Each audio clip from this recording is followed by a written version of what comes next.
Okay, everyone, you're going to need the Apocrypha to do this lesson. We are going to talk about the Book of Susanna. Now, the Book of Susanna is only one chapter long, so even for those of you that don't really like reading too much, this should be an easy lesson. Let's take a look.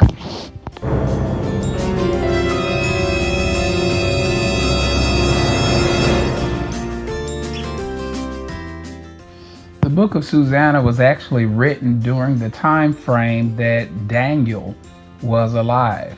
So you will see him mentioned in this book. The Book of Susanna was an example of yesterday's Me Too movement, whereas this wife of a very distinguished man ended up being framed. And some of you today find yourself in that same situation in which you've been accused of something or are alleged to have done something that is just not true.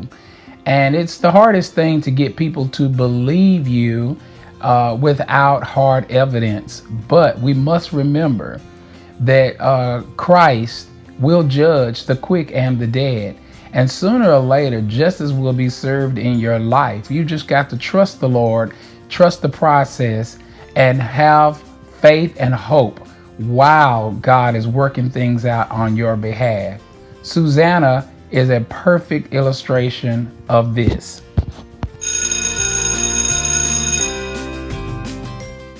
Okay, let's get started. The story goes, there was a beautiful Hebrew woman named Susanna. She was the wife of Joachim. And he was a rich and stately man, and they had a little property. And she would walk to the gardens very often.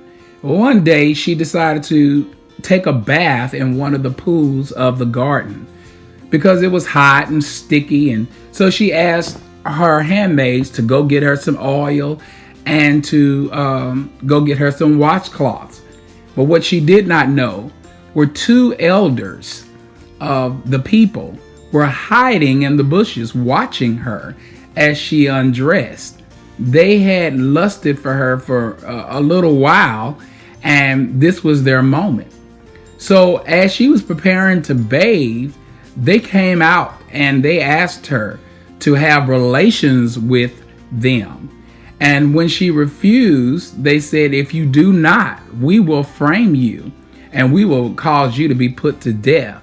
Well, Susanna realized that she'd rather be put to death than to have committed the act of relations with these two gentlemen.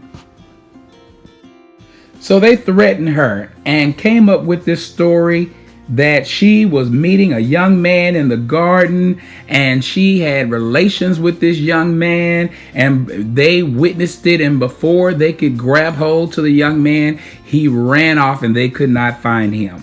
They totally made up a story to frame her because she would not give in to their lust. She refused to be blackmailed and allowed herself to be arrested. And she was going to be put to death for promiscuity with this young man. But the Lord heard her cries. The Lord heard her weeping. And he brought up a young man by the name of, guess who? Daniel.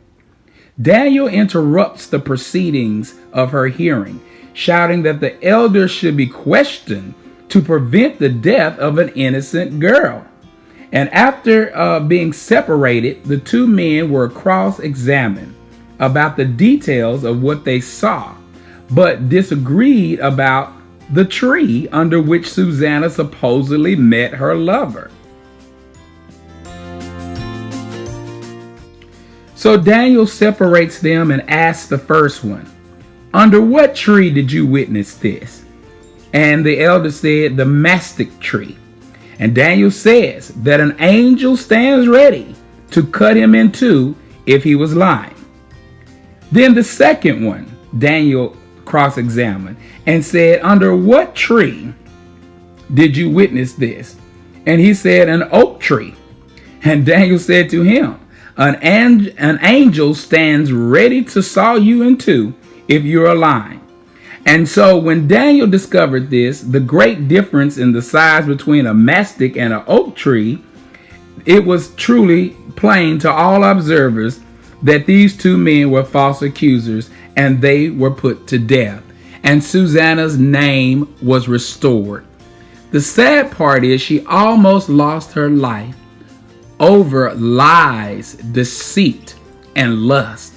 But when she cried out to the Lord, he heard her, and he will hear you. When you cry out, when it seems like people have done you wrong and false accusation has been put against you and people have alleged things that you did not do, do not be disheartened. Do not be in despair. Know that the God that you serve, he will hear your prayer, and he will have justice, and he will restore your name, your reputation, and everything about you. But we have to trust that he knows and trust that he's working it out for us.